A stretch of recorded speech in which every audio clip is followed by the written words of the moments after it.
আজি আমি BPSC 132 ভাৰত চৰকাৰ আৰু ৰাজনীতিৰ ইউনিট 9 জুডিচিয়াৰীৰ হাইকোৰ্টৰ উচ্চ ন্যায়ালয়ৰ এইটোৰ ভাগ পছন্দটো বাকী আছিল, এইখিনি আলোচনা কৰিম। লাষ্ট ডে ক্লাছত আমি সুপ্ৰিম কোৰ্ট মানে উচ্চতম ন্যায়ালয়ৰ বিষয়ে আলোচনা কৰিছিলো, যিটো ন্যায়পালিকাৰ গঠন প্ৰক্ৰিয়া মানে ষ্ট্ৰাকচাৰ অফ জুডিচিয়াৰী। সেইটোতে মেইনলি ভাৰতৰ সংবিধানৰ যিটো অখণ্ড ইণ্টিগ্ৰেটেড যি ন্যায়িক ব্যৱস্থা প্ৰৱৰ্তন কৰা হৈছে, এইটোতে দেশৰ ন্যায়িক ব্যৱস্থাৰ সৰ্বোচ্চ শিখৰত উচ্চতম ন্যায়ালয় অৱস্থিত, আৰু তাৰ পিছত উচ্চ ন্যায়ালয়। উচ্চতম ন্যায়ালয়ৰ পিছত উচ্চ ন্যায়ালয়, দেন উচ্চ ন্যায়ালয়ৰ পিছত আকৌ জিলা আদালত বা তাৰপিছত নিম্ন আদালত। এইখিনি যে আমি অলৰেডি উচ্চতম সুপ্ৰিম কোৰ্টৰ বিষয়ে আলোচনা কৰিলো, তথাপিও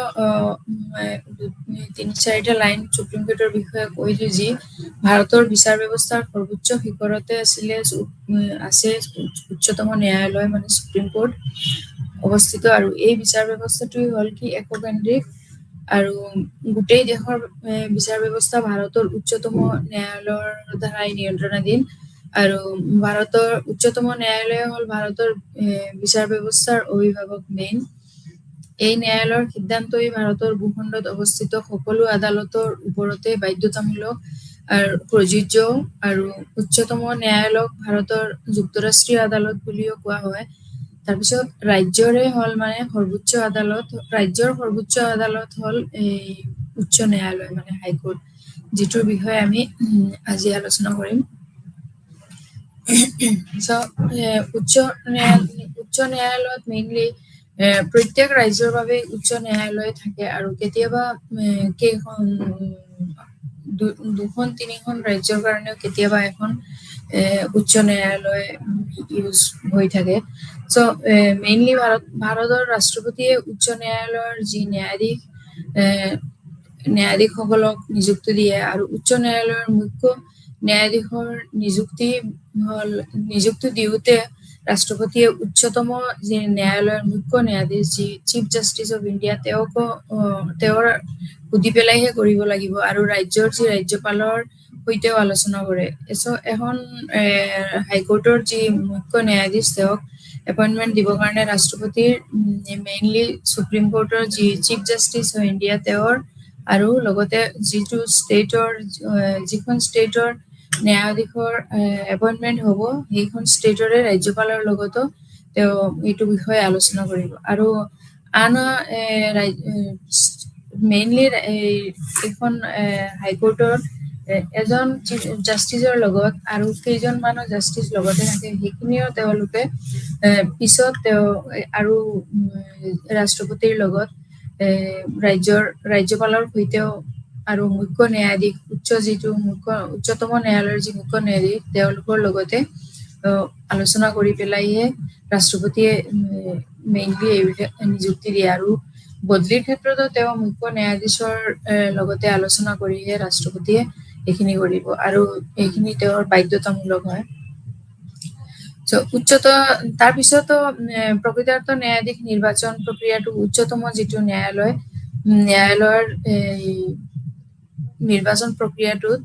কেইগৰাকীমান জ্যেষ্ঠ নাগৰিকক লৈও গঠন হোৱা হয়, এটা গোটৰ জৰিয়তে কৰা হয়। তেওঁলোকে তাকে কেইজনমান সুপ্ৰিম কোৰ্টৰ আৰু ন্যায়াধীশ বা জাষ্টিচ তেওঁলোককো লগতে লৈ পেলাই এটা গোট বনাই লয়, আৰু সেইটোৰ জৰিয়তে তেওঁৰ মেইন যিটো উচ্চ ন্যায়ালয়ৰ যি ন্যায়াধীশ তেওঁকহে এপইণ্টমেণ্ট দিয়া হয়। কিন্তু এই গোটৰ মেইন মুৰব্বী মানে মেইনলি লিডাৰ হৈ থাকে তেওঁ উচ্চতম ন্যায়ালয়ৰ যে চিফ জাষ্টিচ, তেওঁহে চিফ জাষ্টিচ অফ ইণ্ডিয়া। এইটো উচ্চতম ন্যায়ালয়ৰ ইয়াতে ৰচনা উচ্চ ন্যায়ালয়ৰ পাৰ্ট আছে। তাৰপিছত ইয়াতে বিচাৰ ক্ষমতা আৰু অধীনস্থ আদালত উচ্চ ন্যায়ালয়ৰ তলত আছে। তাৰপিছত ন্যায়িক পৰ্যালোচনা আৰু ন্যায়িক যিটো সংস্কাৰ, এইখিনিৰো পাৰ্ট ইয়াতে এড হৈ আছে। হাইকোৰ্টৰ যিটো সংবিধানৰ যি ৰাজ্যত শিখৰত যি উচ্চ ন্যায়ালয়ৰ ব্যৱস্থা মেইনলি হ'ল ন্যায়পালিকাৰী, আৰু এইটো মেইনলি 6 পাৰ্টত ভাৰতৰ যিটো সংবিধানৰ 214 নম্বৰ অনুচ্ছেদৰ পৰা 231 নম্বৰ অনুচ্ছেদলৈকে বিধান ইয়াতে আলোচনা দিয়া হৈছে আৰু সম্পৰ্কে যি সংস্থা বা উচ্চ ন্যায়ালয়ৰ যিবিলাক কাম কাজ এইখিনি গোটেইখিনি ইয়াতে এই সংবিধানৰ এই আৰ্টিকলছত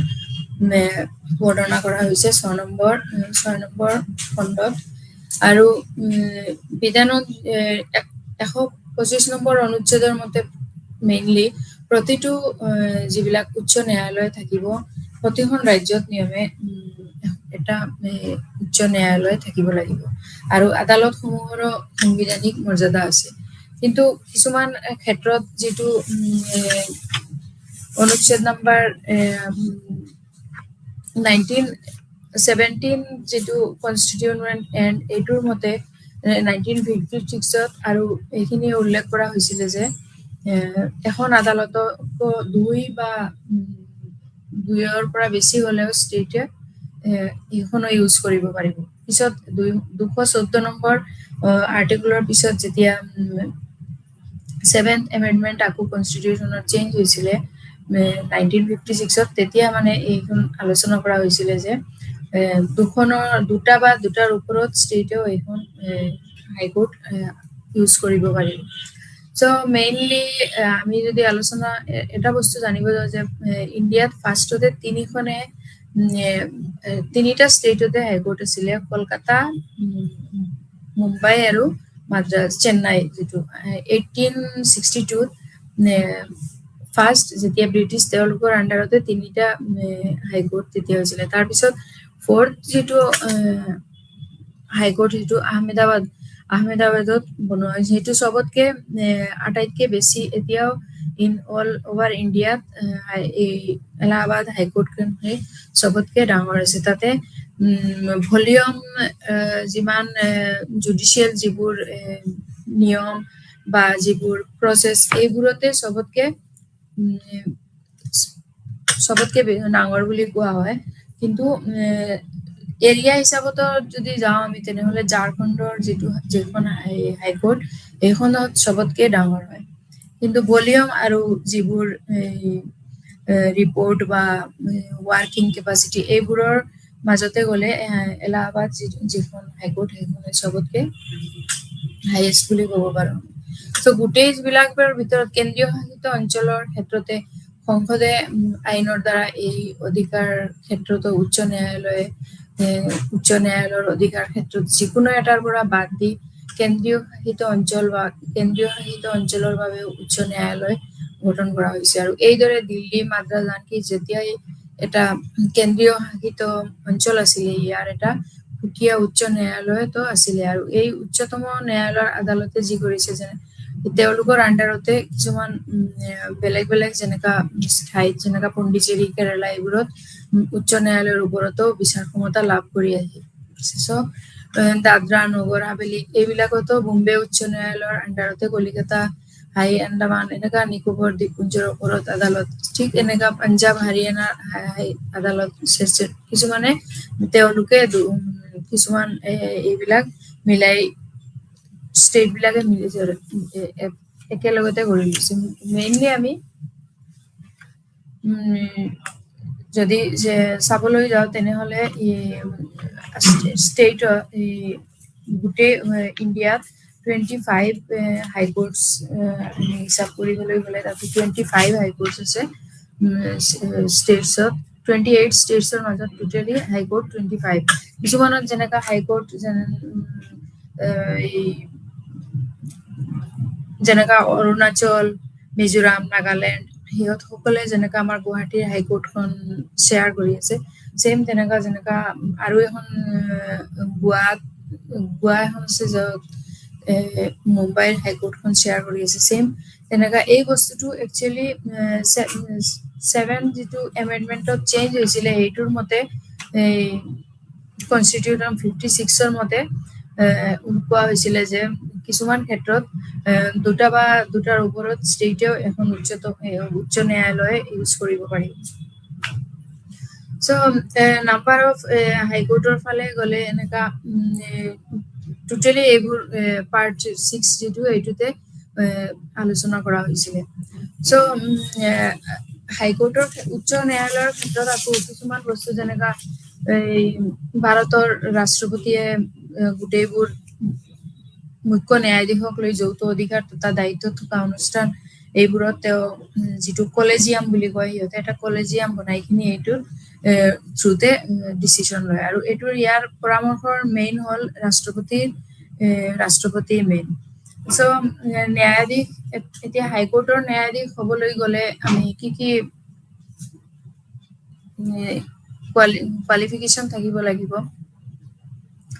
যেনেকা এই উচ্চতম ন্যায়ালয়ৰ বাবে ন্যূনতম সংখ্যক ন্যায়াধীশ হল নাই উচ্চ ন্যায়ালয়ত ৰাষ্ট্ৰপতিয়ে সময়ে সময়ে বিচাৰকৰ যিটো সংখ্যা নিৰ্ধাৰণ কৰিব পাৰে প্ৰতিটো হাই আদালতত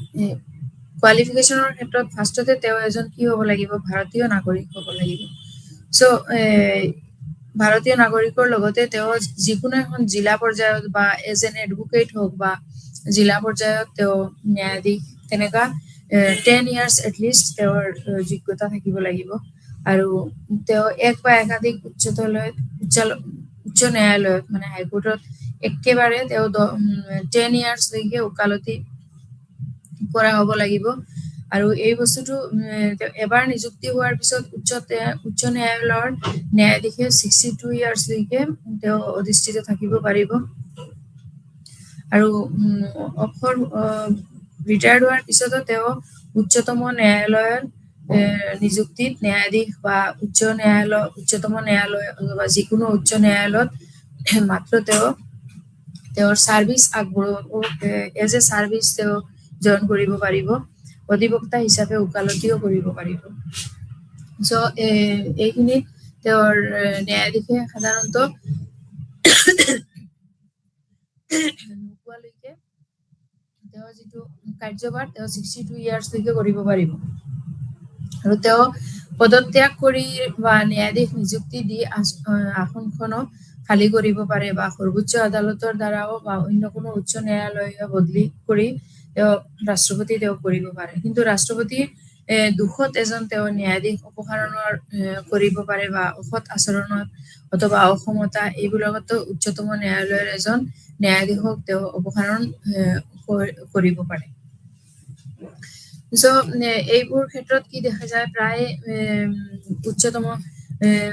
ন্যায়ালয়ৰ জৰিয়তে আমি যিটো এই উচ্চ ন্যায়ালয়ৰ অধিবক্তাত হোৱাৰ অপসাৰণ এইটোতো কৰিব পাৰিব তাৰপিছতো যদি সংসদৰ 2 সদনে অপসাৰণৰ ওপৰতো এটা প্ৰস্তাৱ লয় বা এই প্ৰস্তাৱতো যদি সমূহ সদস্যৰ বেছি সংখ্যক তথা উপস্থিত বা ভোট প্ৰদানকাৰী সদস্য 3/2 অংশ অধিৱেশনৰ প্ৰত্যেকতে কি কৰিব পাৰে সদনত পৃথকে তেওঁ ভোট প্ৰদান কৰিও তেতিয়া উচ্চতম ন্যায়ালয়ৰ ন্যায়াধীশসকলেও পদৰ পৰা তেওঁ অপসাৰণ হয় এই প্ৰচেছত চ' এই প্ৰস্তাৱ ৰাষ্ট্ৰপতিক দিয়া হয় যিজনে ন্যায়াধীশ পদৰ পৰা পদচ্যুত কৰিব পাৰিব চ' এই প্ৰক্ৰিয়া উচ্চতম ন্যায়ালয়ে ন্যায়াধীশসকলৰ অপসাৰণৰ ক্ষেত্ৰতো একে হয় কিছুমান উচ্চতম ন্যায়ালয়ৰ এতিয়া ক্ষমতা আৰু কাৰ্যক্ষেত্ৰটো লৈ আমি অলপ কওঁ যিটো পাৱাৰ্ছ এণ্ড জুৰিডিকশ্যন অফ হাইকোৰ্ট উচ্চতম ন্যায়ালয়ৰ প্ৰত্যক্ষভাৱে ইয়ালৈ অহা গোচৰসমূহ শুনা বা সিদ্ধান্ত নিৰ্ধাৰণ কৰাৰো ক্ষমতা যিটো আছে এই ক্ষমতাকো মূল অধিকাৰ ক্ষেত্ৰ বোলা হয় চ' এইবিলাক ক্ষেত্ৰত যেতিয়া উচ্চতম ন্যায়ালয়ে নিম্ন আদালতৰ সিদ্ধান্তৰ বিৰুদ্ধে আপিল শুনে সেই আপিলকো অধিকাৰৰ ক্ষেত্ৰ বোলা হয় কিন্তু উচ্চ ন্যায়ালয়ক যদি প্ৰধানত উচ্চতম ন্যায়ালয় বুলি কওঁতে আমি সুপ্ৰিম কোৰ্ট বুলি বুজি পাওঁ আৰু উচ্চ ন্যায়ালয় মিনছ হ'ল হাইকোৰ্ট কিছুমানৰ এইটো ক্ষেত্ৰত কিছু অলপ কনফিউজন হৈ যায় চ' উচ্চ ন্যায়ালয়ক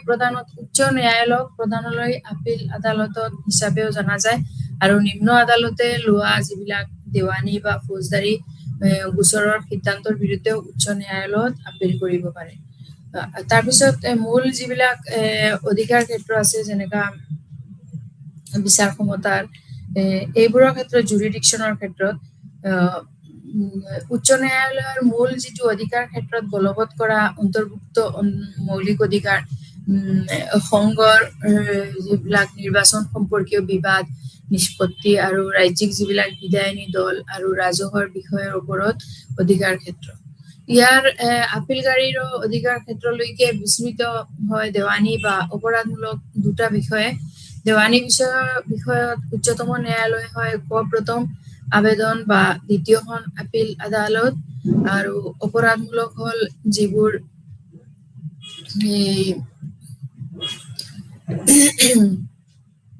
বিষয়ত বা সিদ্ধান্তৰ পৰা আপিল এটা অধিৱেশনৰ ন্যায়াধীশ বা এজন অতিৰিক্ত অধিৱেশনৰ বিচাৰক, য'ত এটা শাস্তি কাৰাদণ্ড অতিক্ৰম কৰেও সেইটোতেও যিবিলাক ক্ষুদ্ৰ অপৰাধৰ বাহিৰেও অন্যান্য নিৰ্দিষ্ট যিবোৰ গোচৰ গঠন কৰা উচ্চ ন্যায়ালয়ৰ আপিলকাৰীৰ অধিকাৰ ক্ষেত্ৰ হয় এইবোৰ। চ' ইয়াৰ মাজতে কিছুমান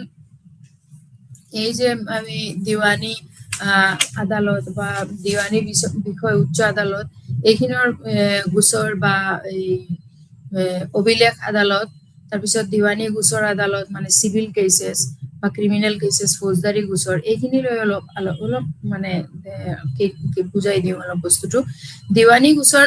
মানে এই গোচৰৰ ভিতৰত দুজন বা ততোধিক ব্যক্তিৰ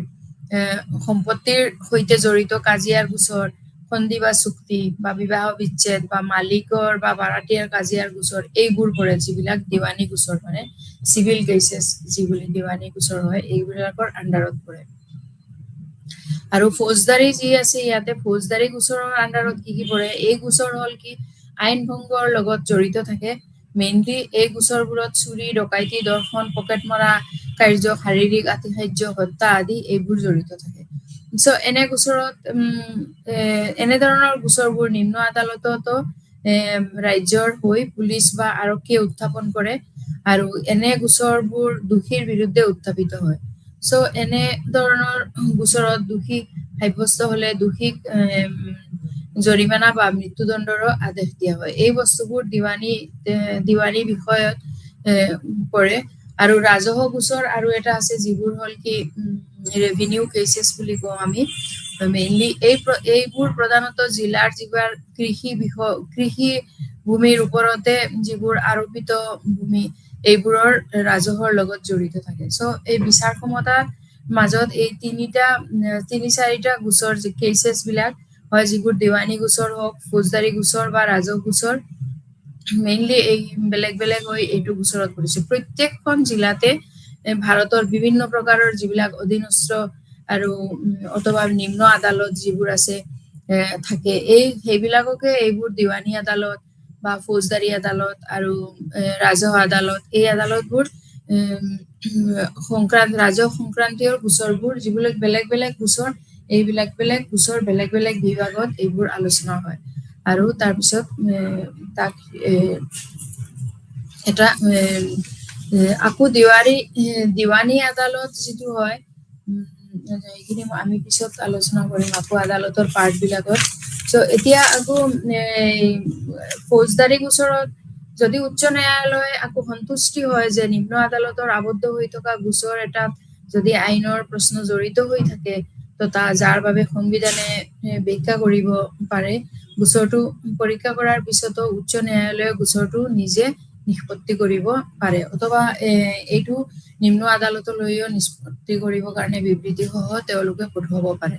চ' দিৱানী বিষয়ত যি উচ্চ ন্যায়ালয় হয়, এইটো প্ৰথম আবেদন বা দ্বিতীয়খন আপিল আদালতে হয়। অপৰাধমূলক বিষয়তো সিদ্ধান্তৰ পৰা আপিল এটা অধিৱেশনৰ ন্যায়াধীশ বা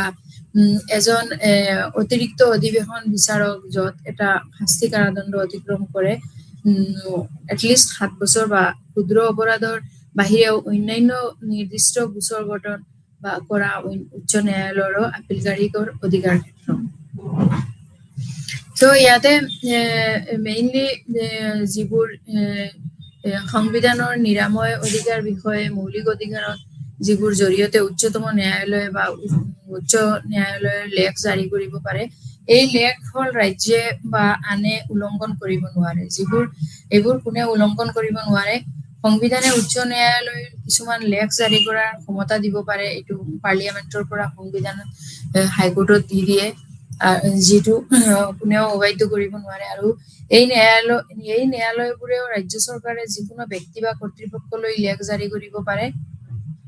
ৰাজ্য চৰকাৰক যিকোনো প্ৰব্লেমত তেওঁলোকে এইটো অৰ্ডাৰ কৰি দিব পাৰে। আৰু এই যিবোৰ লেখবোৰ বন্দী উপস্থাপন, পৰমাদি দেশ বা নিষেধাজ্ঞা, কৈফিয়ত যিকোনো পৰামৰ্শ দিব পাৰে বা নিষেধাজ্ঞা জাৰি কৰিব পাৰে বা উৎপোষণ এইবোৰৰ প্ৰকৃতিৰ হ'ব পাৰে। এইবোৰৰ মাধ্যমেদি মৌলিক অধিকাৰসমূহক এইবোৰৰ জৰিয়তে কোনোবাৰ যদি মৌলিক অধিকাৰ যি হয় আমাৰ জেনাৰেলি আমি ফাণ্ডামেণ্টেল ৰাইটছবোৰ কি আমি জানো, এইবোৰত যদি কোনোবাৰ কিবা বাধা হয় বা উলংঘন হয় তেতিয়াহে আমি এইবোৰৰ জৰিয়তে এইখিনি আমাৰ মৌলিক অধিকাৰটো বচাবৰ কাৰণে আমি এইটো দাবী কৰিব পাৰো। আৰু এই ক্ষমতাটোই হ'ল কি উচ্চ ন্যায়ালয়ৰ মূল অধিকাৰ ক্ষেত্ৰত সংৰক্ষিত হয়। এখন উচ্চতম ন্যায়ালয়ৰ মূল অধিকাৰৰ ক্ষেত্ৰৰ ভিতৰতো নিৰ্বাচন সম্বন্ধীয় দৰখাস্ত শুনিব পাৰে, যিটোৱে সংসদ বা ৰাজ্য বিধানসভাৰ সদস্য নিৰ্বাচনৰ ক্ষেত্ৰত প্ৰত্যাখ্যান হিচাপেও থিয় হ'ব পাৰে। এইটো দুৰ্নীতিমূলক উপায় অৱলম্বন কৰি আৰু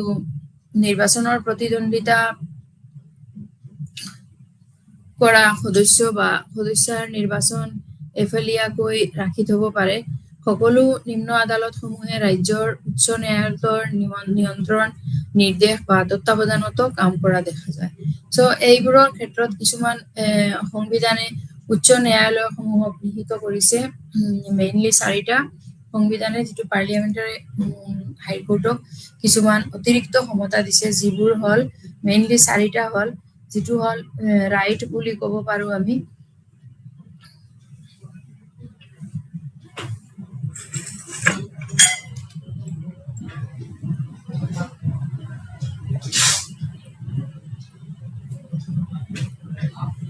আদেশ জাৰি কৰাৰ ক্ষমতা, মৌলিক অধিকাৰ আমোদজনকভাৱে উচ্চ ন্যায়ালয়ৰ যিটো ৰাইট সেইটো জুৰিডিকশ্যনতকৈ ডাঙৰ হয়, যিটো ডেট অফ উচ্চতম এই সুপ্ৰিম কোৰ্টৰ তুলনাতে। ফাৰ্ষ্ট অফ অল যিটো আদেশ জাৰি কৰা হ'ব সেইটো মৌলিক ক্ষমতাৰ লগতে অন্তৰ্ভুক্ত হ'ব। আৰু হেপী হৈ পেলাই মানে নিজে নিজৰ অধিকাৰসমূহৰ এগ্ৰী হৈ পেলাই যে কোনোবাক জোৰ জবৰদস্তি বা সেইটোত কৰিব নোৱাৰে। যদি কৰিব পাৰে তেতিয়াহ'লে ই আকৌ উচ্চতম ন্যায়ালয়ত গৈ তেওঁলোকে নিজৰ ৰাইটটো দাবী কৰিব পাৰে। ছেকেণ্ডলি, আন সকলো আদালত বা ন্যায়াধীকৰণৰ ওপৰতে অধীক্ষকৰ ক্ষমতা সেইবোৰৰ বাহিৰে সশস্ত্ৰ বাহিনীৰ সৈতে মোকাবিলা কৰা। ই হ'ল নিয়ম ফ্ৰেম, যিটো নিয়ম আছে এইটো ফ্ৰেম কৰিব পাৰে, অথবা লগতে ইচ্ছুক যি কাৰ্যকৰী ন্যায়িক প্ৰতিকাৰ তেওঁলোকৰেও লগতে এইটো আদালতৰ সকলো আদালত বা ন্যায়াধীকৰণৰ ওপৰতে অধীক্ষকৰ ক্ষমতাবোৰো সেইবোৰৰ সৈতে তেওঁলোকে মোকাবিলা কৰিব পাৰে। থাৰ্ডলি হ'ল অধীনস্থ যিটো আদালতৰ পৰা গোচৰসমূহ নিজৰ ওচৰলৈ হস্তান্তৰ কৰাৰ ক্ষমতা। ব্যাখ্যাটো সংবিধানৰে, এই বস্তুটো সংবিধানেই দি দিছে যে অধীনস্থ আদালতৰ পৰা গোচৰসমূহ নিজৰ ওচৰলৈ হস্তান্তৰ হ'ব পাৰে। তাৰপিছৰ ফৰ্থলি হ'ল উচ্চতৰ যিটো হাইকোৰ্টৰ তেওঁৰ বিষয়া বা দাস নিযুক্তি দিয়াৰ যিটো ক্ষমতা আদালতত। ভিতৰত কিছুমান বিশেষ গোচৰত উচ্চ ন্যায়ালয়ৰ অধিকাৰ ক্ষেত্ৰ সীমিত, যেনে উদাহৰণস্বৰূপে ইয়াৰ আছে ন্যায়াধীকৰণৰ ওপৰত কোনো অধিকাৰ নাই, আৰু কেন্দ্ৰক যি বাতিল কৰাৰ কোনো ক্ষমতা নাই সেইটো নাই। অভিনেতা আনকি কোনো প্ৰশাসনিক কৰ্তৃপক্ষই দিয়া যিকোনো নিয়ম হওক সেইটো অধিসূচনা বা আদেশ কোনেও এইটো বাতিল কৰিব নোৱাৰে। এই 4টা যিটো পাৱাৰ এইখিনি হাইকোৰ্টৰ দিয়া হৈছে থ্ৰু সংবিধানৰ পৰা, পাৰ্লিয়ামেণ্টছৰ পৰা, through power to appointment officers and servant of the high court. তাৰপিছত কিছুমান ক্ষেত্ৰত এইটো জুৰিডিকশ্যন অফ হাইকোৰ্ট ইজ এইটোত ৰেষ্ট্ৰিক্টেড। এইটো ক্ষেত্ৰত কোনেও এইটো ফাণ্ডামেণ্টেল ৰাইটছ এইটো কোনেও এক্সচেঞ্জ কৰিব নোৱাৰে। আৰু the power of transfer cases, যিটো কেচবিলাকে ট্ৰেন্সফাৰ কৰা ফ্ৰম ছাবঅৰ্ডিনেট কোৰ্টৰ পৰা ইণ্টাৰপ্ৰিটেশ্যন অফ দ্য কনষ্টিটিউশ্যন, এইটোও যেতিয়া অধীনস্থ আদালতৰ পৰা গোচৰসমূহ নিজৰ হাতলৈ হস্তান্তৰ কৰি এইটো সংবিধানে ব্যাখ্যাটো দি দিছে সো কিছুমান ক্ষেত্ৰত তেনেকা এই জুৰিডিকশ্যনৰ ক্ষেত্ৰত যিকোনো হাইকোৰ্টৰ আণ্ডাৰতে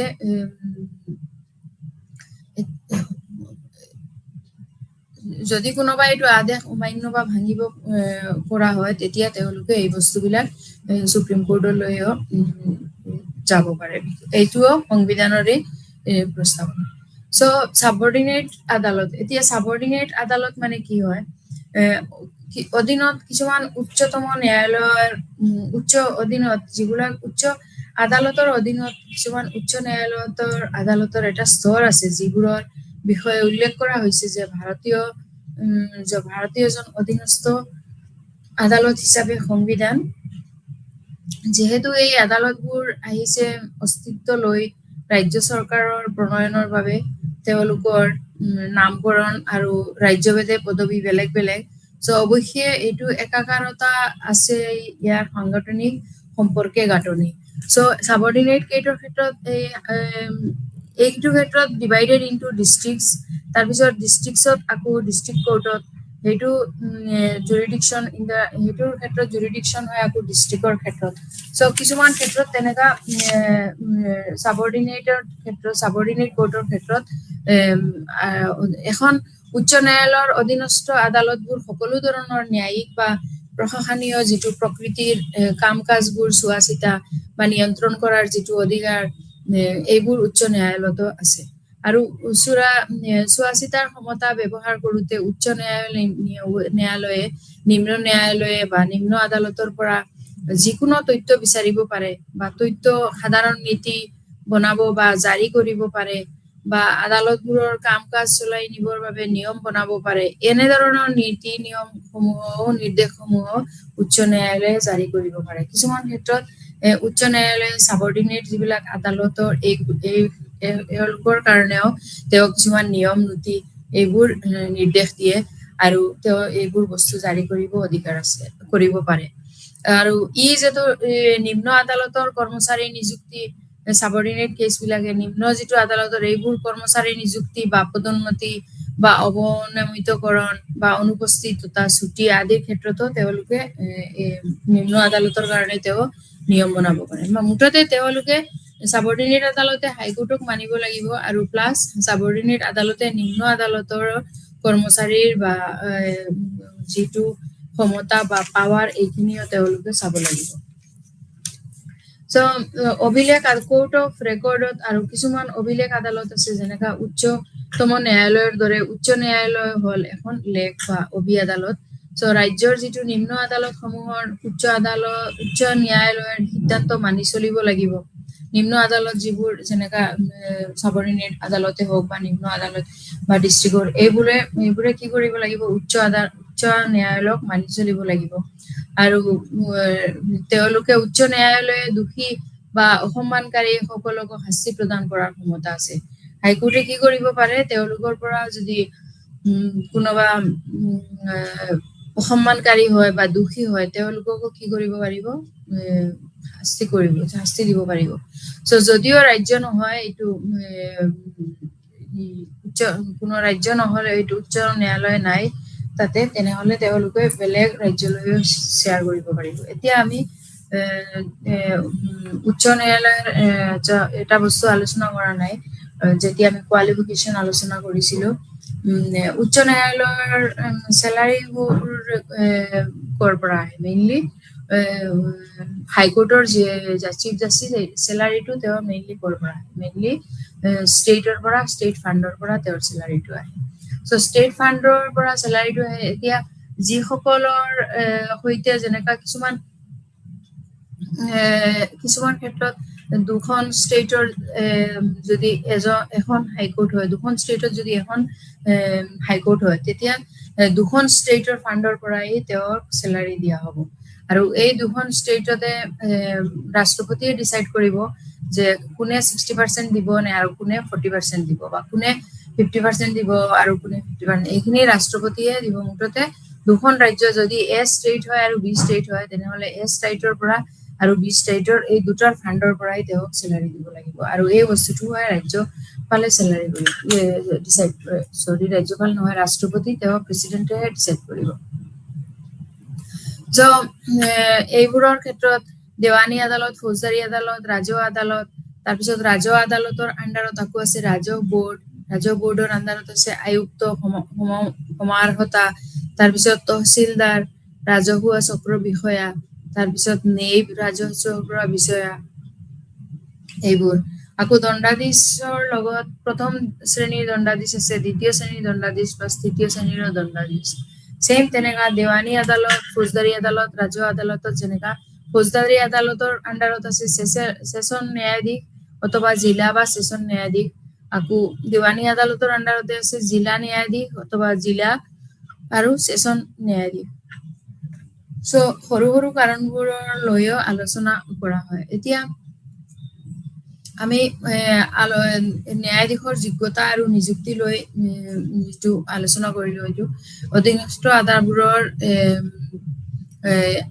আদালতবোৰে ন্যায়াধীশসকলক ৰাজ্যপালে সেই নিৰ্দিষ্ট ৰাজ্যৰ মুখ্য ন্যায়াধীশৰ সৈতে আলোচনা কৰি নিযুক্তি দিয়ে আৰু আজিকালি বেছিভাগ ৰাজ্যতে ন্যায়িক সেৱাৰ লগতে জড়িত বিষয়াসকলক বিশেষকে দণ্ডাধীশসকলকে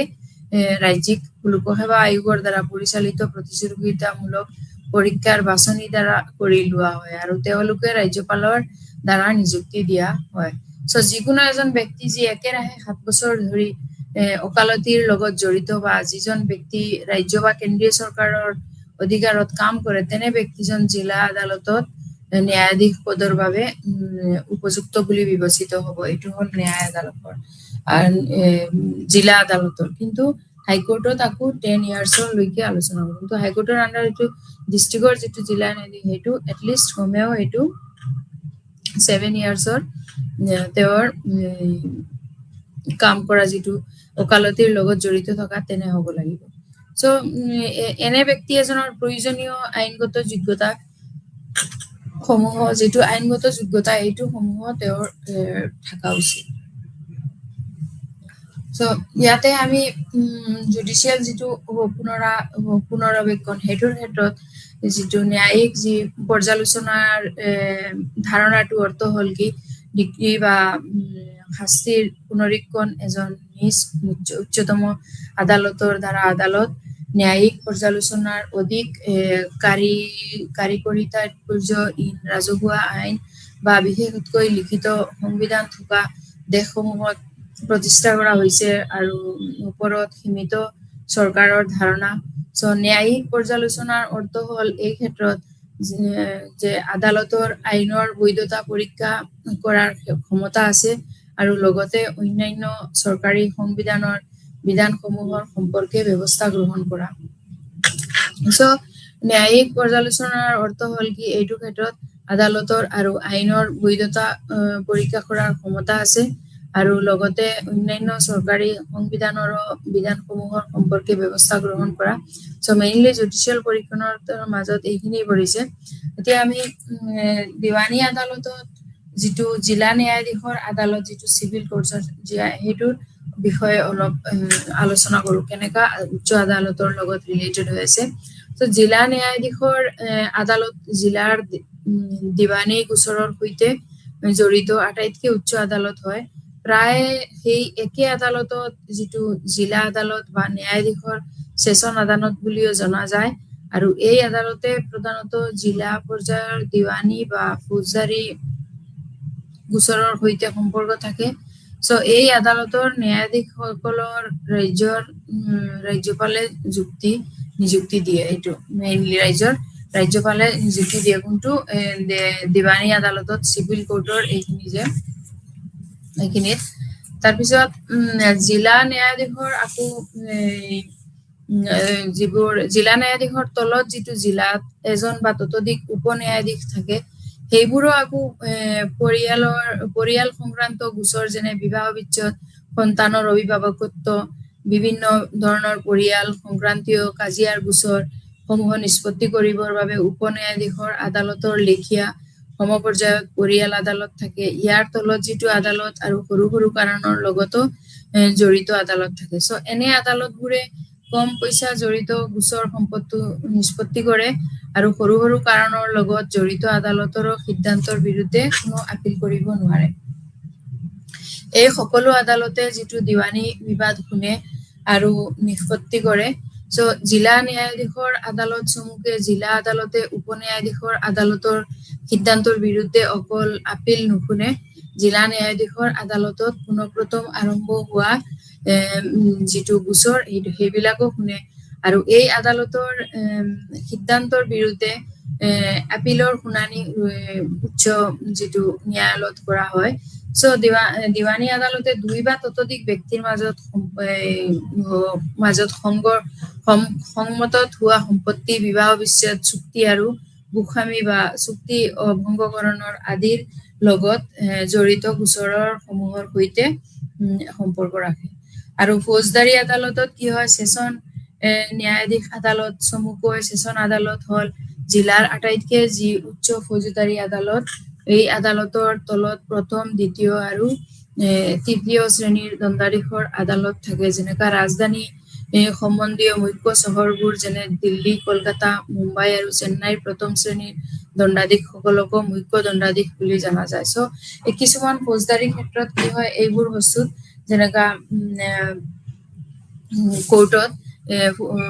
এইটো কোৰ্টতো সেম একেই ব্যৱস্থাৰে তাতে আইন ভংগ কৰিলে সেইসকলক শাস্তি দিয়া হয় আৰু যদি এই বিষয়ে তেওঁলোকে বস্তুটো সলভ কৰিব বা সমাধান কৰিব নোৱাৰে তেতিয়া এই বস্তুটোক লৈ আকৌ উচ্চ ন্যায়ালয়ে সেই ব্যক্তিজনৰ ওপৰতে আদেশ নিশ্চিত কৰাৰ পিছতো সেশন আদালতে তেওঁ মৃত্যুদণ্ড দিব পাৰে সো এইবোৰ বস্তু কিছুমান বস্তু যিবোৰ লোৱাৰ কোৰ্টছ বিলাক যেনেকা ফৌজদাৰী আদালতে কৰিব নোৱাৰিলে বা জিলা আদালত কোৰ্টেও যদি নোৱাৰে তেতিয়াহ'লে হাই কোৰ্টছে এইখিনি হেণ্ডেল কৰিব পাৰে সেম ৰাজহৰ আদালতো সেম ৰেভিনিউ কোৰ্টছৰ ক্ষেত্ৰতো একেই হয় ৰাজহ আদালতত ৰাজ্যৰ ভূমি যেটো ৰাজহ আদালতৰ লগত জড়িত থাকে জিলাৰ উচ্চ ৰাজহ আদালত হল ৰাজহ বোৰ্ড ইয়াৰ তলত আয়ুক্তবোৰৰ আদালত তাৰপিছত সমাৰহতা ৰাজহ আদালতৰ বিষয়া সহকাৰী আদালত চক্ৰৰ বিষয়া আদালত থাকে আৰু ৰাজহ বোৰ্ডেও নিম্ন ৰাজহ আদালতবোৰ বিৰুদ্ধে অন্তিম এপিল এইবোৰ আবেদন কৰে সো কিছুমান ক্ষেত্ৰত যেটো সংস্কাৰ এই সাবঅৰ্ডিনেট কোৰ্টৰ ক্ষেত্ৰত গৈ তাৰপিছত জুডিশিয়েল ৰিভিউ মানে যেটো সংস্কাৰ হয় ন্যায়পালিকাৰ সুৰক্ষাৰ ক্ষেত্ৰত সেম তেনেকা কিছুমান বস্তু এইবোৰৰ ক্ষেত্ৰতো কিছুমান চেঞ্জিং হৈ যায় সো জুডিশিয়েল ৰিভিউৰ ক্ষেত্ৰত কি হয় মেক্সিমাম যেতিয়ালৈকে ন্যায়পালিকাৰ সুৰক্ষাৰ ক্ষেত্ৰত আগবঢ়োৱা অৱদানৰ বাবে সন্মান বা জনোৱা হৈছিলে তেতিয়া লৈকে নাগৰিকৰ পৰা ক্ষমতাৰ স্বেচ্ছাচাৰী ব্যৱহাৰ বা বৃহৎ সংখ্যক বিচাৰাধীন গোচৰ আৰু বিলম্ব হোৱা ন্যায়ৰ ব্যৱস্থাক ইয়াৰ ডাঙৰ অসুবিধা হিচাপেও দেখা যায় দা অল ভাৰত আলোচনা চক্ৰ 2010 চনৰ যেটো আগষ্ট মাহত ন্যায়িক সংস্কাৰৰ ওপৰত ভাৰতৰ মুখ্য ন্যায়াধীশ বা পাদিয়া এইটো আঙ্গুলিয়াই দিলে যি এটাৰ ওপৰত আছে কোটি টকাৰো অধিক গোচৰৰ বাবে বিচাৰাধীন হৈ আছে এটাতকৈও বছৰ এটা এইটোতকৈও বহুত দিন লাগিছে সো কিছুমান ক্ষেত্ৰত এইবোৰ জুডিশিয়েল সংস্কাৰৰ ক্ষেত্ৰত এইটো সুপ্ৰিম কোৰ্টছৰ এইটো ক্ষমতা আছে তেওঁ জুডিশিয়েল ৰিভিউ কৰাৰ যে কনষ্টিটিউচনেল এমেণ্ডমেণ্টছৰ ক্ষেত্ৰত লেজিসলেচাৰৰ বা এক্সিকিউটিভৰ ক্ষেত্ৰতো গভৰ্নমেন্টেৰ এজেন্সিজৰ ক্ষেত্ৰতো সো জুডিশিয়েল ৰিভিউটো এইটো পাৰ্টিকুলাৰলি সিগনিফিকেন্ট আৰু ৰিগাৰ্ডিং কনষ্টিটিউচনেল এমেণ্ডমেণ্ট এইটো আৰ্টিকল নাম্বাৰ 368 ৰ ক্ষেত্ৰত কনষ্টিটিউচন এমেণ্ডমেণ্ট যেটো হয় এইটো মেড বাই দা পাৰ্লিয়ামেন্ট হয় এণ্ড কিন্তু আৰ্টিকল নাম্বাৰ 13 আকৌ provides that state shall not make any law which takes away কিন্তু আৰ্টিকল নাম্বাৰ 13 ৰ ক্ষেত্ৰত দিয়া হৈছে যে ষ্টেটে এইটো কোনো ল বা এনেকা এমডিছ বা ফান্ডামেন্টাল ৰাইটস এইবোৰ তেওঁলোকে কন্ট্ৰাডিকশন কৰিব নোৱাৰে বা এইটো তেওঁৰ বিৰুদ্ধে হয় সো কিছুমান ক্ষেত্ৰত এমেণ্ডমেন্টৰ কনষ্টিটিউচন বা ল এইবোৰৰ ষ্টেট আমি কোৱেশ্চন কৰিব পাৰো যে এইবোৰ ক্ষেত্ৰত কি ষ্টেটে এমেণ্ডমেন্ট কনষ্টিটিউচন বিল ল মেড বাই দা ষ্টেট সেইটা কৰিব পাৰে নে so can such a law infringing fundamental rights এইবিলাক fundamental rights are declared unconstitutional so it was a riddle হ'ব no judiciary হ'ব for India as a become a republic so এইবোৰ ক্ষেত্ৰত কিছুমান early years as a republic ক্ষেত্ৰত এইবোৰ ক্ষেত্ৰত constitutional amendment is there are not law within the article 13 so article 13 ৰ ক্ষেত্ৰত এইবোৰৰ যেটো কিছুমান ক্ষেত্ৰত এইবোৰ সংস্কাৰ দিয়া হৈছে যিবোৰ এটো কাৰেকচন কৰিব কিছুমান ক্ষেত্ৰত কাৰেকচন কৰিব পাৰে বা কিছুমান ক্ষেত্ৰতো কাৰেকচন কৰিব নোৱাৰে so এইবোৰৰ ক্ষেত্ৰত আমি যদি চাও তেনেহলে আমাৰ যেটো ন্যায়িক ব্যৱস্থাৰ বৈশিষ্ট্যই হল কি এটা এককেন্দ্ৰিক ন্যায়িক ব্যৱস্থা আৰু আমাৰ ৰাজ্যৰ যি উচ্চ ন্যায়ালয় হল উচ্চতম আদালত যেটো আমাৰ ৰাজ্যৰ উচ্চ ন্যায়ালয় এটো হল কি উচ্চতম ন্যায়ালয় সংস্কাৰৰ ক্ষেত্ৰত যদি যাও আমি তেনেহলে বহুত বস্তু আছে যিবোৰ কিছুমান ক্ষেত্ৰত সুপ্ৰিম কোৰ্টে অধিকাৰ দিয়া নাই আৰু কিছুমান ক্ষেত্ৰত হাইকোৰ্টে অধিকাৰটো লব বিচাৰে বাট কনস্টিটিউশনৰ এই ক্ষেত্ৰত পাৰ্লিয়ামেন্টত বা কনস্টিটিউশনৰ যেটো আমাৰ ইন্ডিয়ান কনস্টিটিউশনত তেতিয়া এইবোৰ কিছুমান সংস্কাৰ আছে যিবোৰ আমি চেঞ্জ কৰিবলগীয়া হয় আৰু নতুনকে এমেন্ডমেন্ট দি কিনি এইবিলাক অলপ চেঞ্জেস কৰা হয় তো সকলো প্ৰেসিডেন্টৰ পৰামৰ্শ ন্যায়াধীশ মুখ্য ন্যায়াধীশ এইবোৰ সকলো পৰামৰ্শ লৈ পেলাইহে তেতিয়া হ'ব সো এই ন্যায়ালয়ৰ মূল বা উচ্চ ন্যায়ালয়ৰ মূল আৰু আপিল অধিকাৰ ক্ষেত্ৰ থাকে আৰু ই মৌলিক অধিকাৰ ৰক্ষক সো ই অভিলেখ আদালত আৰু ই আদালত অবমাননাৰ বাবেও শাস্তি প্ৰদান কৰিব পাৰে সো ইয়াতে প্ৰত্যেক জিলাত অধীনস্থ আদালত যেনে দিৱানী পৰিয়াল ফৌজদাৰী বা ৰাজহ আদালতো থাকে আৰু ৰাজ্যৰ উচ্চ ন্যায়ালয়ৰ নিম্ন আদালতবোৰেও সিদ্ধান্তৰ বিৰুদ্ধে আপিল কৰিব পাৰে যিবোৰে নিম্ন আদালত আছে এইবোৰ সিদ্ধান্ত আপিল কৰিব পাৰে তো সো কিছুমান ক্ষেত্ৰত যদিও এইবোৰ উচ্চতম ন্যায়ালয়ৰ যিবোৰ পাৱাৰ আছিলে এইবোৰৰ ক্ষেত্ৰত তেনেকা উচ্চ ন্যায়ালয়ৰ তেনেকা নাই সো উচ্চতম ন্যায়ালয়ে অতি সক্ৰিয়ভাৱে ন্যায়িক প্ৰশাসনৰ লগত নিজকে জড়িত কৰি কাৰ্যপালিকা সময়ে সময়ে বিষয়ৰ ওপৰত নিৰ্দেশ জাৰি কৰে আৰু এনে কিছুমান গোচৰ যেনে হাৰালা কেলেংকাৰী পেট্ৰল পাম্পৰ অবৈধ অনুমোদনকাৰী কেলেংকাৰী আমাৰ ৰাজ্য অসমৰ শিক্ষক কনষ্টেবল নিযুক্তি কেলেংকাৰী ইত্যাদি আৰু বহুতো সো এইবোৰ সম্পৰ্কীয় গোচৰসমূহৰ লগতে হাংগুৰ খাই থকা ৰাজনীতিবিদ বা আমোলাসকলৰ বিৰুদ্ধে অনুসন্ধান চলাবলৈ কেন্দ্ৰীয়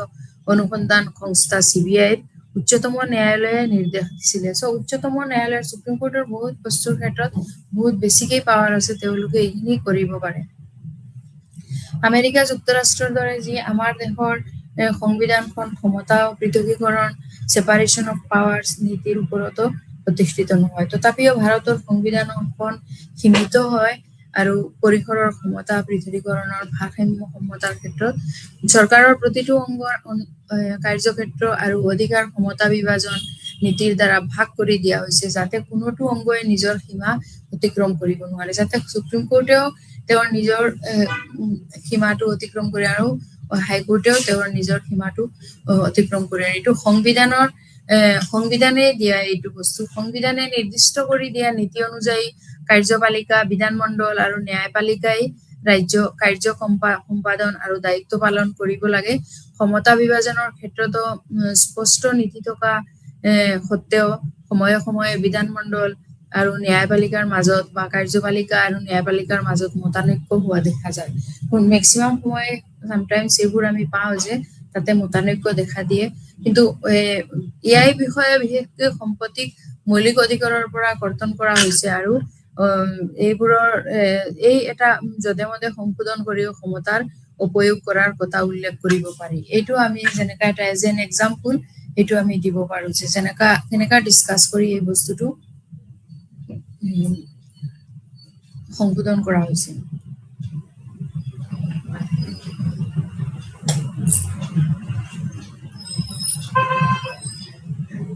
সো ইয়াতে সংবিধান কাৰ্যকৰী হোৱাৰ সময়ৰ পৰাই সম্পত্তিৰ অধিকাৰ লৈ যিটো সংসদৰ ক্ষমতাক লৈ বিবাদৰ সূত্ৰপাত হৈছিলে সেইটোৱে ওপৰতে সীমাবদ্ধতা আৰোপৰ জৰিয়তে ভূমি সংস্কাৰ কাৰ্য সম্পাদন কৰিব বিচাৰিছিলে, কিন্তু ন্যায়ালয়ে সংসদে এনেদৰে মৌলিক অধিকাৰৰ সংকোচন কৰিব নোৱাৰে বুলি মত পোষণ কৰে আৰু সংবিধান সংশোধন কৰি এই কাৰ্য সম্পাদন কৰাৰ পিছতো ন্যায়ালয়ে মন্তব্য কৰে যে সংবিধান সংশোধনৰ জৰিয়তে মৌলিক অধিকাৰ সংশোধন কৰিব নোৱাৰে। চ' এনেকা কিছুমান বস্তু সংশোধন কৰা হৈছে আৰু যিটো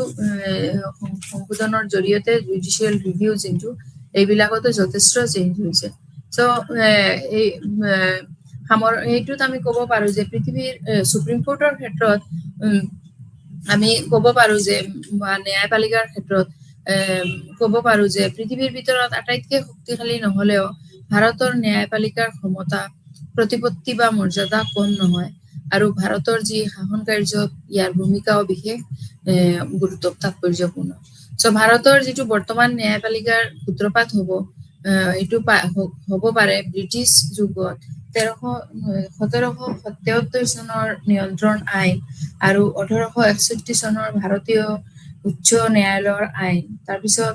আইনখন আকৌ 1935 চনৰ আধুনিকতাৰ মডাৰ্ণ কিছুমান বিৱৰ্তনৰ গুৰুত্বপূৰ্ণ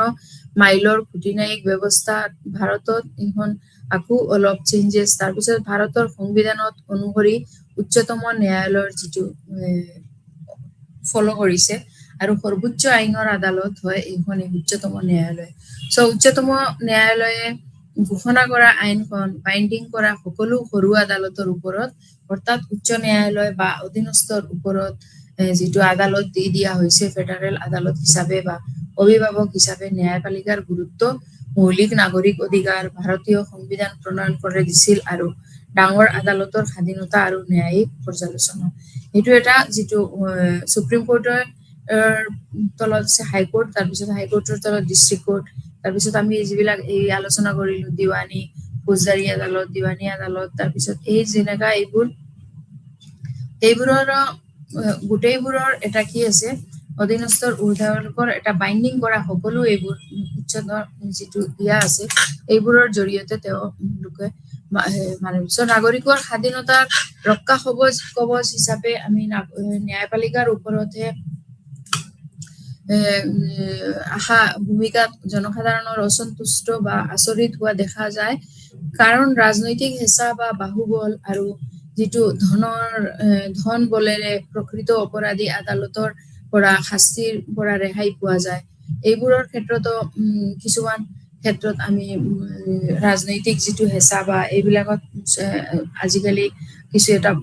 এটা বস্তু আমি দেখিবলৈ পাওঁ যিবোৰ অৱশ্যে কেতিয়াবা ন্যায়পালিকাৰ ভূমিকাত জনসাধাৰণৰ অসন্তুষ্ট বা আচৰিত হোৱা দেখা যায় এইবোৰৰ ক্ষেত্ৰত।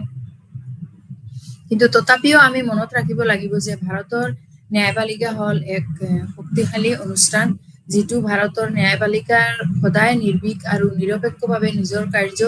সম্পাদন কৰি নিজৰ দায়িত্ব পালন কৰি আছে আৰু ন্যায়পালিকাৰ ওপৰতো আস্থা বা শ্ৰদ্ধা ম্লান হোৱা নাই, সেইটো যিটো মানি চলি আছে তেনেকা। চ' কিছুমান গোচৰৰ ক্ষেত্ৰত যদিও সকলো আদালতৰ বা মন মানসিকতা অলপ উৎকট হৈ পৰে, তথাপিও উচ্চতম ন্যায়ালয়ে অতি সক্ৰিয়ভাৱে যদি উচ্চ ন্যায়ালয়ে যদি কেতিয়াবা নোৱাৰে কিবা কৰিবলৈ, তেতিয়া উচ্চতম ন্যায়ালয়ৰ তেওঁলোকে এইটোৰ ওপৰত মুঠতে কত এইটো অবিচাৰ হোৱা নাই, এনেকা অবিচাৰ বুলি হোৱা নাই, যেনেকা বিচাৰ পাবলৈ যাতে ফাইটিং কৰি হলেও কিবা ইমান কষ্ট কৰি হলেও অতি সক্ৰিয়ভাৱে যেতিয়া উচ্চতৰ ন্যায়ালয়ৰ পৰা যদি কোনোবাই বিচাৰটো পোৱাও নাই, তথাপিও যদি তেওঁলোকে উচ্চতম ন্যায়ালয়ে অতি সক্ৰিয়ভাৱে ন্যায়িক প্ৰশাসনৰ লগতে নিজকে জড়িত কৰি কাৰ্যপালিকাৰ সৈতে তেওঁলোকে নিৰ্দেশ আদেশ কৰে আৰু এটা বিচাৰ পাবলৈ বা ন্যায়িক পৰ্যালোচনা পাবলৈ তেওঁলোকে সহায় কৰে। চ' এই বস্তুবোৰ যিটো উচ্চতম ন্যায়ালয়ৰ ঘোষণা কৰা আইনখন বা এই বাইণ্ডিং কৰা সকলো আৰু সৰু আদালতৰ ওপৰতে যিবোৰ গোটেইবোৰ এই বস্তুবোৰৰ জৰিয়তে এখন স্বীকৃত প্ৰাপ্ত হয় আৰু ন্যায়পালিকাৰো এইটো গুৰুত্বপূৰ্ণ এটা ন্যায়পালিকাৰ গুৰুত্বপূৰ্ণ বুলি আমি ক'ব পাৰো এইটো যে তেওঁৰ ন্যায়পালিকাৰ জৰিয়তে ইমানখিনি পচিবল হৈছে চ যিবোৰ উচ্চ ন্যায়ালয়ে আদালতৰ ৰায়দানৰ বিপৰীতেও আপিল শুনিব লাগে যি দিৱানী আদালত হওক বা ফৌজদাৰী গোচৰত এই আদালতবোৰৰ কি হয় নিজস্ব এটা দায়িত্ব আহি পৰে আৰু তেওঁলোকে বিচাৰ উপযুক্ত ন্যায়িক বিচাৰ প্ৰয়োগ কৰিবলৈ যথেষ্ট সাহায্য কৰে চ উচ্চতম ন্যায়ালয়ৰ তলতে ৰাজ্যৰ আইনৰ ব্যৱস্থা সৰ্বোচ্চ আদালতৰ হিচাপে উচ্চতম ন্যায়ালয়ে অৱস্থিত সৰ্বোচ্চ আদালত হিচাপে ৰাজ্যৰ উচ্চ ন্যায়ালয়ে অৱস্থিত উচ্চ ন্যায়ালয় ভাৰতৰ ন্যায়িক ব্যৱস্থাৰ অংশ স্বৰূপ আৰু ই উচ্চতম ন্যায়ালয়ৰ নিৰ্দেশ বা তত্ত্বাৱধান আৰু নিয়ন্ত্ৰণতো কাম কৰা দেখা যায় চ ৰাজ্যৰ সৰ্বোচ্চ আদালত হিচাপে উচ্চ ন্যায়ালয়ে ৰাজ্যৰ অধীনস্থ আদালতত যথেষ্ট এটা ভূমিকা পৰিচালনা কৰি আছে আৰু এই পৰিচালনাৰ জৰিয়তে প্ৰত্যক্ষ নিয়ন্ত্ৰণ বা পৰিচালনা এইবোৰৰ এটা যথেষ্ট নিৰ্দেশ বা তত্ত্বাৱধানত উপযুক্ত ন্যায়াধীশৰ জৰিয়তে উপযুক্ত বিচাৰ পোৱা যায় আৰু যিটোৰ জৰিয়তে ৰাজ্যৰ আমাৰ বা দেশৰ নাগৰিকৰ সকলৰো যথেষ্ট এটা সহায় বা নিজৰ মৌলিক অধিকাৰৰ ৰক্ষণৰ ক্ষেত্ৰতো তেওঁলোকে যিটো হেল্প এই গুৰুত্বপূৰ্ণ মাইলৰ খুঁটি নায়িক যিটো ব্যৱস্থা ভাৰতৰ এইটো এটা এইটোৰ জৰিয়তে যিটো এটা নিজৰ স্বাধীনতাটো বজাই ৰাখিব পাৰে বা নিজৰ যিটো সৈতে আলোচনা কৰিব পাৰে নিজৰ ন্যায়াধীশ নিযুক্তিৰ লগতে এই গোটেই বস্তুবোৰ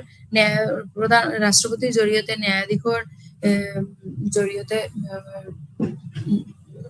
যি মুখ্য ন্যায়াধীশসকলক এপইণ্টমেণ্ট দিয়া হয় আৰু তেওঁলোকেহে এইটো আমাৰ উপযুক্ত দেশৰ যাতে উপযুক্ত বিচাৰ হয় সেইটোৰ কাৰণেহে তেওঁলোকে এইটোৰ উপযুক্ত প্ৰদান কৰে চ' এইটো চেপ্টাৰত এই পাৰ্টত আমি মেইনলি হাইকোৰ্টৰ পাৰ্টখিনি আলোচনা কৰিলো কিন্তু একচুৱেলি জুডিচিয়াৰী চেপ্টাৰটো আছিলে কি অকলে হাইকোৰ্টৰ নহয় সুপ্ৰিম কোৰ্ট এণ্ড হাইকোৰ্ট দুটাৰে অংশ মিলাই আছিলে য'ত আমি সুপ্ৰিম কোৰ্টৰ পাৰ্টটো লাষ্ট যোৱা ক্লাছত আলোচনা কৰিছিলো চ' আজি আমি এইটো ক্লাছত হাইকোৰ্টৰ বিষয়ে মানে উচ্চ ন্যায়ালয়ৰ বিষয়ে আলোচনা কৰিলো চ' উচ্চতম ন্যায়ালয় আৰু উচ্চ ন্যায়ালয়ৰ দুটা পাৰ্টি আমি আলোচনা কৰিলো আৰু এতিয়া আমি আৰু এটা বস্তু ৰিপিট কৰিবলৈ যাওঁ মেইনলি জুডিচিয়াৰী যিটো ন্যায়পালিকা যিটো হয় এই ন্যায়পালিকাৰ মেইন ইণ্ডিচিয়ান কেৰেক্টাৰিষ্টিক্সটো আমি আৰু এবাৰ ক'ব বিচাৰো যে ভাৰতীয় বিচাৰ ব্যৱস্থাৰ ন্যায়পালিকাৰ যিটো বৈশিষ্ট্য মেইন এইটো হ'ল কি এককেন্দ্ৰিকতা মেইনলি এককেন্দ্ৰিকতা থাকিব লাগিব ভাৰতৰ শাসন যুক্তৰাষ্ট্ৰীয় আৰ্হিত গঠিত হলে ইয়াৰ বিচাৰ ব্যৱস্থা এককেন্দ্ৰিক ২ নম্বৰ হ'ল সমৰূপতা যিটো ভাৰতৰ আইন ব্যৱস্থাৰ সমৰূপতাও দেখিবলৈ পোৱা যায় চ' এজন অপৰাধীৰ বিচাৰ সমগ্ৰ দেশত একেধৰণৰ ন্যায় বা ন্যায়ালয়ৰ অধীনত কৰা হয় তাৰপিছত সাৰ্বজনীনতা ভাৰতৰ একমাত্ৰ এখন যুক্তৰাষ্ট্ৰীয় ন্যায়ালয় আছে যি উচ্চতম ন্যায়ালয় আৰু ৰাজ্যবোৰত একেখন উচ্চ ন্যায়ালয় আছে যিটোৰ উভয় চৰকাৰৰ সংগঠন কেন্দ্ৰীয় চৰকাৰৰ নিয়ন্ত্ৰণাধীন আৰু উভয় ন্যায়ালয়তে ন্যায়াধীশসকল ৰাষ্ট্ৰপতিয়ে নিযুক্তি দিয়ে চ' এইবোৰ হ'ল কি কমন যিবোৰ কেৰেক্টাৰিষ্টিক্স ন্যায়পালিকাৰ এইটো আৰু বিচাৰ বিভাগৰ নিৰপেক্ষতাও আছে লগতে চব বিচাৰকসকলে যাতে স্বাধীন আৰু নিৰপেক্ষভাৱে নিজৰ কৰ্তব্য সম্পাদন কৰিব পাৰে এইটোও ভাৰতৰ সংবিধানই লিখিতভাৱে দিয়া হৈছে আৰু উভয় ন্যায়ালয়ৰ ন্যায়াধীশসকলে ৰাষ্ট্ৰপতিয়ে নিযুক্তি দিয়ে তাৰপিছত যিটো বিচাৰ ব্যৱস্থাৰ লেহেম গতি হয় এইটো আমাৰ দেশৰ যিটো বিচাৰ ব্যৱস্থাৰ লেহেম দিয়া এটা হ'ল কি অন্যতম বৈশিষ্ট্য আৰু যিটো হ'ল সুপ্ৰিম কোৰ্ট আৰু হাইকোৰ্ট দুটাৰে এটা অংশ আৰু ব্যয়বহুল হয় ভাৰতৰ যিটো বিচাৰ ব্যৱস্থা এইটো যথেষ্ট ব্যয়বহুল তাৰপিছতো যিটো ব্যাপক সৰ্বব্যাপকতাত যি ভাৰতৰ উচ্চতম ন্যায়ালয়ৰ যিটো ক্ষেত্ৰাধিকাৰ দেশৰ চাৰিসীমাৰ ভিতৰতে বিস্তৃত আছে আৰু দেশৰ সকলো ন্যায়ালয় যিটো উচ্চতম ন্যায়ালয়ৰ দ্বাৰাই নিয়ন্ত্ৰণাধীন মেইনলি, আৰু তাৰ মাজতো যি প্ৰশাসনিক যিটো আদালত, এই ন্যায়পালিকাৰ মেইন আৰু এটা ইম্পৰ্টেণ্ট বৈশিষ্ট্য হ'ল আমাৰ ন্যায়পালিকাৰ যিটো হ'ল এইটো প্ৰশাসনিক আদালত, য'তে সংবিধানৰ 42তমৰ আইন মতে চৰকাৰী প্ৰশাসনিক কৰ্মচাৰীসকলে বিচাৰৰ কাৰণে সংসদে আইন প্ৰণয়নৰ জৰিয়তে এই প্ৰশাসনিক আদালতক গঠন কৰিব পাৰে। চ' ন্যায়পালিকাৰ যিটো গঠন প্ৰক্ৰিয়া, এইটোৰ মাজতে এইখিনি যথেষ্ট এটা ইম্পৰ্টেঞ্চ দিয়া হৈছে। আৰু ন্যায়পালিকাৰ জৰিয়তে এই সংবিধানৰ মৌলিক অধিকাৰৰ বিৰুদ্ধে মৌলিক অধিকাৰৰ ৰক্ষণাবেক্ষণৰ ক্ষেত্ৰতো ছেইম সুপ্ৰিম কোৰ্ট তথা হাইকোৰ্টৰে ইম্পৰ্টেঞ্চ বেছি, যিটো আমাৰ পাৰ্লিয়ামেণ্টৰে দিয়াই ইনক্লুড হৈ আছে সংবিধানত। ত' ন্যায়িক সমীক্ষাৰ যিটো ক্ষমতা বা লেখ জাৰি, সেইটোৰ ক্ষেত্ৰত ক্ষমতাৰ ন্যায়পালিকাক চৰকাৰৰ এক দায়িত্বশীল অংগ হিচাপে স্বীকৃতি প্ৰদান কৰিছে। তদুপৰিও উচ্চতম ন্যায়ালয়ে সংবিধানৰ যিকোনো অনুচ্ছেদ বা ধাৰা ব্যাখ্যা কৰিব পাৰে, আৰু বৰ্তমান সময়ত ৰাজহুৱা যিটো স্বাৰ্থজড়িত গোচৰ মীমাংসাৰ বাবেও উচ্চতম ন্যায়ালয়ে সংবিধানৰ ব্যাখ্যা কৰিব পাৰে, আৰু সেইবাবে উচ্চতম ন্যায়ালয়ক সংবিধানক যিটো ন্যায়পালিকাক আমি অভিবাদন বুলি মেইন অভিভাৱক বুলি ক'ব পাৰো। থেংক ইউ, নমস্কাৰ।